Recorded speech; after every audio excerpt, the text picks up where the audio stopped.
এই মাজনবাড়ি যে সম্পত্তি তারেল বাজারে আছে, তারেল বাজারের প্রবেশ থেকে শুরু করে তারেল বাজারের শেষ পর্যন্ত মাজনবাড়ির যে সম্পত্তি আছে, এই সম্পত্তি যদি মাজনবাড়ির না থেকে জহুরুল ইসলাম ভুইয়া অথবা অন্য কোনো মহলের থাকতো, আপনারা তারেল বাজারে ঢুকলেও টাকা দিতে হইতো আর বের হইলেও টাকা দিতে হইতো। ওনারা এত সম্পত্তি টাকার পরেও ওনারা নিরহংকারী, ওনাদের কোনো অহংকার নাই। আমি বলবো উপজেলা নির্বাচন নিয়ে কথা বলছি, উপজেলার কথা বলি। সরকার কেন উপজেলা নির্বাচন দিয়েছেন, কেন দিয়েছেন উপজেলা চেয়ারম্যান এই পদটা কেন? উপজেলা একটা উপজেলায় সরকারি 17টা দপ্তর, নির্বাহী অফিসার, শিক্ষা অফিস, যুব উন্নয়ন, মৎস্য অফিস, এরপর সমবায় অধিদপ্তর, এরকম 17টা অধিদপ্তর আছে একটি উপজেলায়। এই 17টা অধিদপ্তরে মানুষ চাইলেই তো অফিসারদের কাছে গিয়ে সাহায্য চাইতে পারে না, ভয় পায় যে অফিসাররা অন্য জায়গায় বাড়ি, শিক্ষিত মানুষ, আমরা কিভাবে ওনাদের সাথে গিয়ে কথা বলবো, আমরা কথা বলতে পারবো কিনা, আমাদেরকে সাধারণভাবে ওনারা রিসিভ করবে কিনা, এই ভয় পায়। এই ভয় যেন না পায়, উপজেলার সর্বশ্রেণীর মানুষ যেন এই দপ্তরগুলার সমন্বয়ে তাদের নাগরিক সুবিধাটা পেতে পারে, এই জন্য উপজেলা পরিষদ এবং উপজেলা পরিষদ পরিচালনা করার জন্যই উপজেলা চেয়ারম্যানের পদটি আপনারা, তাই উপজেলার যারা ভোটার আছেন বা ভোটার নাই শিশু, আপনাদের সকলের পদ হচ্ছে এই চেয়ারটি হচ্ছে আপনাদের সকলের। আপনাদের কাছে রিমোট আছে, আপনারা চাইলে যে কোনো সময় চেয়ারম্যান পরিবর্তন করতে পারেন। চেয়ারম্যান একটি চ্যানেল, চেয়ারম্যান কি? চেয়ারম্যান একটি চ্যানেল, আর রিমোট কন্ট্রোল আপনাদের হাতে। আপনারা গত 5 বছর মনে করেছিলেন জহুরুল ইসলাম ভুইয়া সাহেবের তামসা দেখবেন, তাই রিমোটের টিপ দিয়ে জহুরুল ইসলাম ভুইয়া সাহেবের চ্যানেলটা চালায় দিচ্ছেন।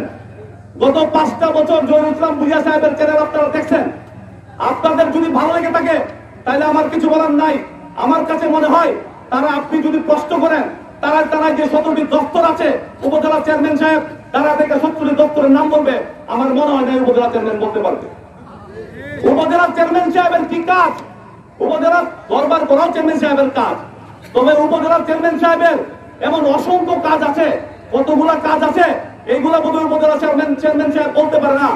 যদি এগুলা বলতে পারতো, এইগুলা সকল কাজ নিয়ে কথা বলতো, তাহলে এই কথা বললে 3 থেকে 4 ঘন্টার প্রয়োজন, মানুষের মন্দ বলার সময় উনি পাইতো না।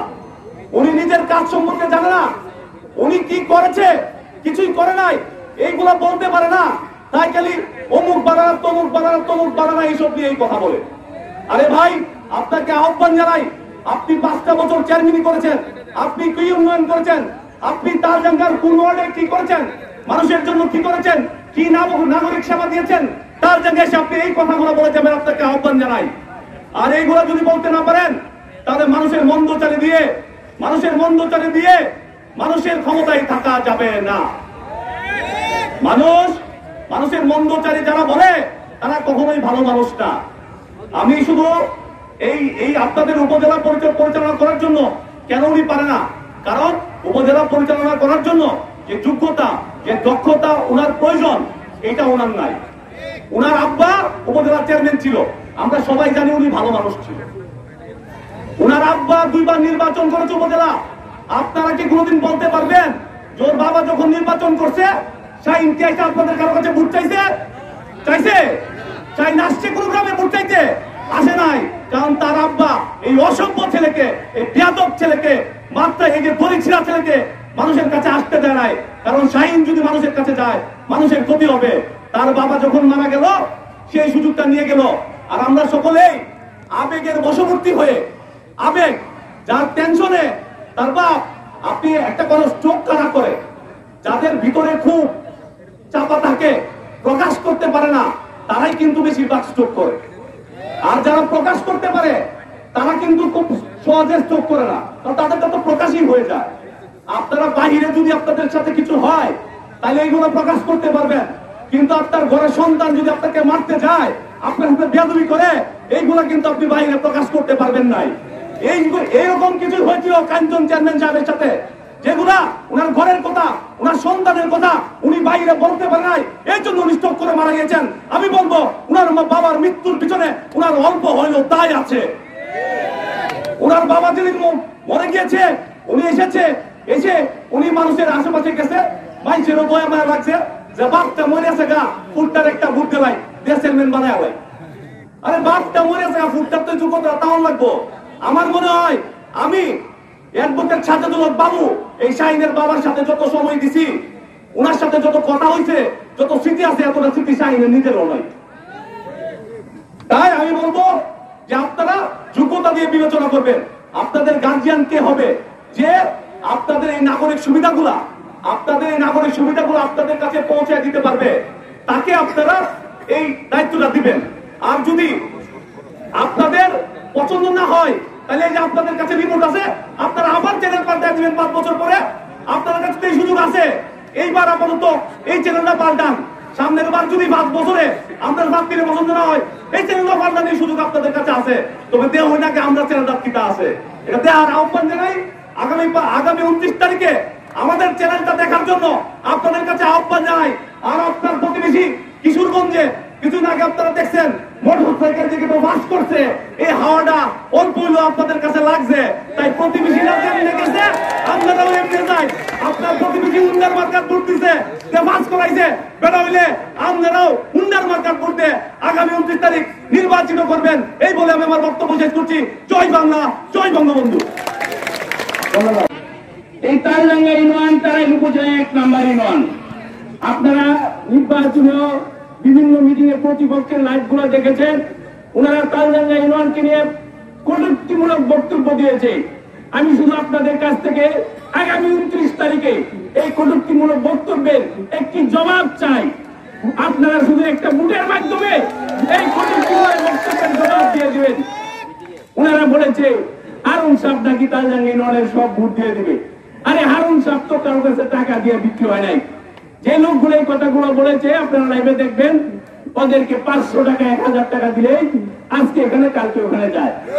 আপনারা দেখবেন কথা বলার সময় পাই নাই সিনিয়র নেতৃবৃন্দ থাকে।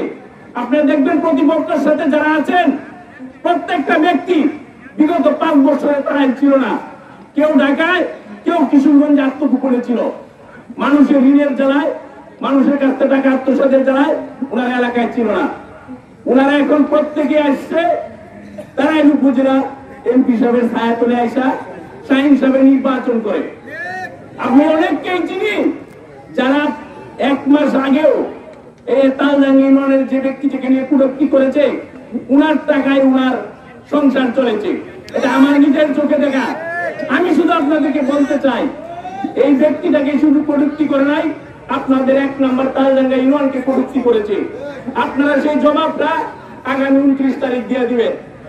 আমাদের অনেক নেতৃবৃন্দ আছে, এখানে তাকিয়ে দেখেন কারো এরকম সংসার নাই যে অন্যের উপর নির্ভর করে চলে। প্রত্যেকটা ব্যক্তি এখানে ব্যক্তিত্বশীল ব্যক্তি, সামাজিক ব্যক্তি, শিক্ষিত ব্যক্তি। আপনি দেখবেন ওদের সাথে অনেক লোক আছে, অনেকেই চিনেন, যারা আজকে এই দল, কালকে ওই দল, পরশু দিন ওই দল। যে দলের ছায়া তলে তাকিয়ে তার সংসার চলবে সেই দলেই তারা থাকে। এবং মিটিং এ গিয়ে দেখবেন বড় বড় বক্তৃতা দিচ্ছে। আমি নাম বলতে চাই না, সময় আসলে আমি একদিন বলে দিব বক্তৃতায়। ওরা শুধু সংসার চলার জন্যই এই শাহিন সাহেবের কাছে গিয়েছে। শাহিন সাহেব চেয়ারম্যান না থাকলে আপনি লিখে রাখেন, আগামী 1 মাস পরে আর শাহিন সাহেবের সাথে থাকবে না। ওনারা শুধু পেটের ধান্দাই করে। ওনারা বলছে আমাদের আওয়ামী লীগের লোক নাকি টাকার জন্য ওদের মন্দসারি বলে। আরে আমাদের টাকা তো আপনারা যারা মুখে বলেছেন পেটে চাপ দিলে যে টাকা বাইরে হবে, আমার টাকা বাইরে হবে, হারুন সাহেবের টাকা বাইরে হবে। আমি অনেককেই চিনি, আমাদেরকে তারা বুঝে কেউ বলতে পারবে না আমাদের কাছে 1 টাকা কেউ পায়। কিন্তু ওনার সাথে যারা থেকে আজকে আমাদের প্রার্থীকে কটূক্তিমূলক বক্তব্য দিচ্ছে, ওদের পেটে চাপ দিলে আমাদের আওয়ামী লীগের অনেকের টাকা বাইরে হবে। আমি আপনাদের কাছে শুধু অনুরোধ রাখতে চাই, এই কটূক্তির জবাবটা আপনারা 29 তারিখে দিবেন। ওরা যেন বুঝতে পারে তালডাঙ্গা ইউনিয়ন 1 এবং 1 নম্বরেই থাকবে। আমি বক্তৃতা দীর্ঘায়িত করতে চাই না, অনেক সিনিয়র নেতৃবৃন্দ আছেন, ওনারা ওনাদের বক্তব্য দিবেন। আমি আগামী 29 তারিখ গ্যাসুদ্দিন লাকির পক্ষে একটি করে ভোট চেয়ে আপনাদের কাছে বিদায় দিলাম। জয় বাংলা, জয় বঙ্গবন্ধু।